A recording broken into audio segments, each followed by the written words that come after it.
My name is Mike Montello, and I'm glad you're all able to join me for the parent workshop today on math. I thank you all for being here. I'll be discussing how you can teach your children math skills through daily activities and play, whether it's at home, at the store, wherever you are throughout the day. Math can be fun when it is physical. You know that trying to keep a preschool child's attention could be difficult at times. It is important to keep children involved by making the activities fun. Preschool children do not realize that they are learning through everyday activities. As parents, I know that you are busy, whether it could be working, taking care of other children, or just doing everyday chores. This is why this workshop is based on using everyday objects that you have easy access to. This should also be a time where you are playing with your children since you might have limited time. You have in front of you a handout where I have outlined some basic ideas that you could use to encourage your children to learn math while also having fun. So if everyone could take out their handout and look along with me. There's 4 sections I'd like to talk about. The first one, classification. Second one, enumeration. Third one, pattern and shape. Fourth one, measurement. So for the first one, classification, children need to learn how to classify things through anything. So for example, when you're doing laundry, you could have your children separated by shirts, pants, socks, have them look at the piles and notice which one is which and which has more, which has less. You can also separate it by colors, ask them which one's whites, which ones are colors, and then have them identify specifically blue, red, white, black, orange, green, whatever the colors are of the shirts, socks, shorts, pants, and they could say which is how many of each. Then at the grocery store, separating fruits and vegetables. You can also do this by meats. You could do this with toiletries, whether you're getting toothpaste, is it shampoo, is it soap.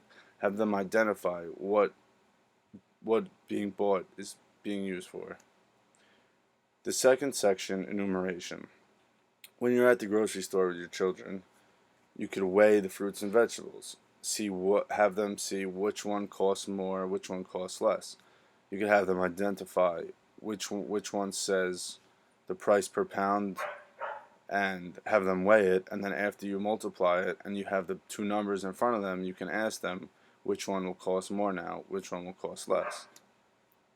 Then there's also fun games at home. You can go in a circle with a few people. Everyone goes in a circle and rolls a dice. Whatever number it lands on is the amount of pennies you get. So for example, if I roll a 3, I'll take 3 pennies. Then when it gets to my turn again and I roll a 2 and I get 2 more pennies, I could trade it in for a nickel. And so on and so on. And when I keep going, you could trade it in for nickels, dimes, quarters, and you can keep going. Children are interested in the money and allows them to count money along with just basic enumeration.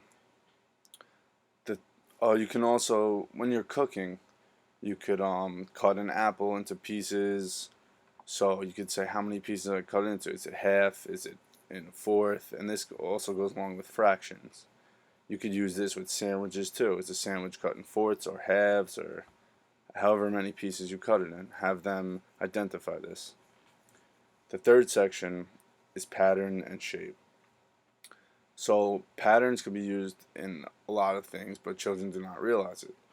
So you could have drawings that they could draw with, for example, a snake, and there could be sections of the snake. So they can create a pattern, whatever they want, whether it's 2 colors, 3 colors, 4 colors. So for example, if it's blue, green, yellow, you have them draw that throughout the entire snake until they're finished. Also, another fun activity, making a necklace with beads. So you could also do the same thing with colors and creating a pattern. So is the necklace red, blue, orange, red, blue, orange, or is it just red, blue, red, blue? Have them let you know and have them continue throughout so they can get more practice. The fourth section is measurement. So when you're cooking at home every day for dinner, this could be easy. Just have your children watch you and you could talk to them throughout. So if you're using measuring spoons and cups, you could ask them, "Oh, if this is a half a cup and I need 2 cups, how many half cups do I have to fill? 4," and have them practice and keep doing it. You could also compare the size of different objects. So if you have to fill a pot with pasta, you can ask them, how many pieces do you think will fit? Do you think we'll need the whole box?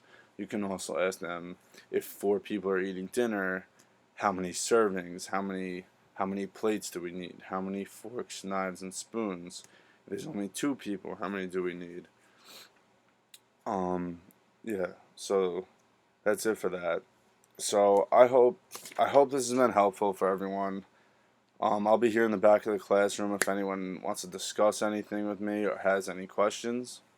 Remember, the most important thing is that all children learn at different rates and have different learning styles. So this is a time for you to have fun with your children while they're also learning, and they can incorporate basic practice, but it shouldn't be a time for you to stress out that your children do not know concepts, because it takes practice, and the more and more practice through everyday activities, the better they will be, and the more they will progress.